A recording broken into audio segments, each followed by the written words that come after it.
ان الانسان لفی خسر، ان میں نون مشدد ہے، اس میں غنہ ہے، آواز ناک کے بانسے میں لے جائیں گے۔ الانسان کا حمزہ عرضی ہے، نون کو الانسان کے لام سے ملائیں گے، اظہار قمری ہوگا، حمزہ حروف قمری میں سے۔ حمزہ کو نون سے ملانا ہے، نون ساکن کے بعد سین آنے کی وجہ سے اخفا ہے، حمزہ اقصی حلق سے ادا کریں گے واضح،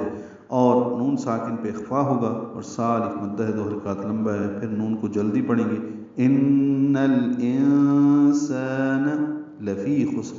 لام کو جلدی پڑھنا ہے، فی یا مدہ ہے، 2 حرکات لمبا ہے، خسر میں خا پر ہے اور سین ساکن ہے، تیز صفیر کی آواز سے سین ادا ہوگی، اور را وقفاً پر ہوگی، لفی خسر را پر ہوگی، اور ملانے کی صورت میں را کے نیچے 2 زیریں ہیں، اس لیے را باریک ہوگی، اور پھر تنوین کے بعد حمزہ آنے کی وجہ سے دوسرے کلمے میں اور دوسری آیت میں خسرن، رن میں اظہار ہوگا، یعنی تنوین کے بعد حمزہ آنے کی وجہ سے اظہار حلقی ہوا۔ ہم نے وقف کیا لفی خسر، سین باریک پڑھیں گے، خا اور را دونوں پر پڑھیں گے وقفاً، بے شک انسان ضرور خسارے میں ہے۔